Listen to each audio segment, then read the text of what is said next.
In the last video, we covered specific identification where we specifically identified the blocks that were sold and we recorded the respective costs depending on which ones were actually sold. In this video, we're going to cover our first cost flow assumption. So the cost of tracking individual items is very expensive. So obviously companies track things by barcode. But what I mean is if a grocery store buys Del Monte green beans and all of those green beans have the same barcode, they're not keeping track of which can of green beans they bought on May 5th versus which can they bought on May 18th. That wouldn't be economically feasible.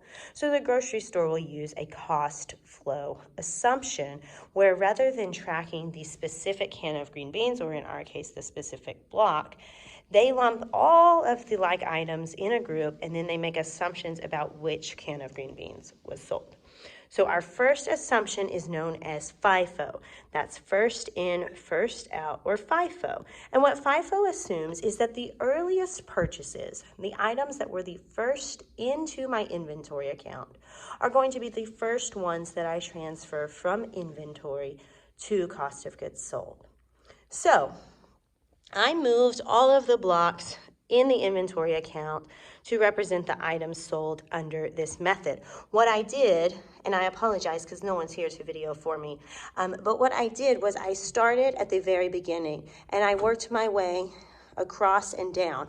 I'm pulling the first items from inventory and moving them into cost of goods sold.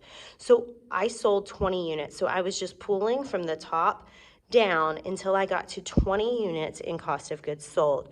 So you'll see that all of my red blocks are in cost of goods sold. That's what I started with. I started with my beginning inventory of the $11.20 red blocks. I had 10 of those. Well, I sold 20, so I had to keep going. So I moved on to the next purchases, which were the yellow blocks at 13. I had 8 of those. So at that point, I was at 18 blocks that I had moved, which meant I needed 2 more. So I pulled 2 blue blocks, or 2 of the most recent purchase, at $14.25. This is an assumption, okay? So the cost of goods sold has all of the red units, all of the yellow, and 2 blue. That does not match reality, but we don't care because it's an assumption. Okay, so under first in, first out, again, we're making assumptions. I have 7 units left in inventory, and they're my most recently purchased units.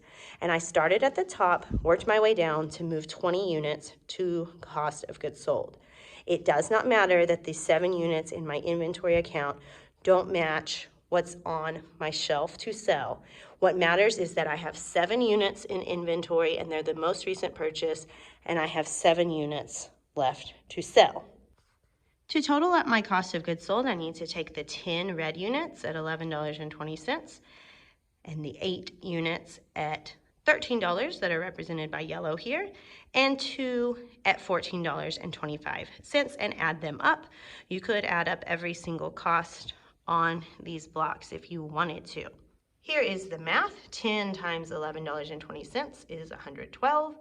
8 times 13 is $104, and 2 at $14.25 is $28.50, giving me a total cost of goods sold of $244.50. And again, that represents the 20 units that were sold.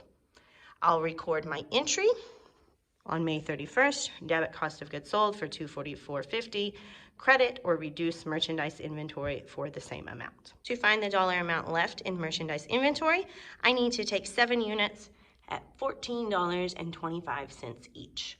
There are no red or yellow blocks left in merchandise inventory in my accounting records. Here's the math. Again, we don't have anything in our beginning layer, which was red, or anything in our middle layer, which was yellow. We just have 7 blue blocks, which are our most recent purchase at $14.25, giving me a total ending inventory of $99.75. Checking my work, I see that cost of goods sold plus ending inventory does equal $344.25. Here we see it in the chart form. The cost of goods available for sale, $344.25, is equal to my ending inventory, $99.75, plus $244.50, which was my cost of goods sold. And the number of units also adds up. I had 27 units available for sale, And that equals the 7 units in ending inventory plus the 20 units in cost of goods sold. Filling those numbers in on my chart that looks like what you will be putting on your exam,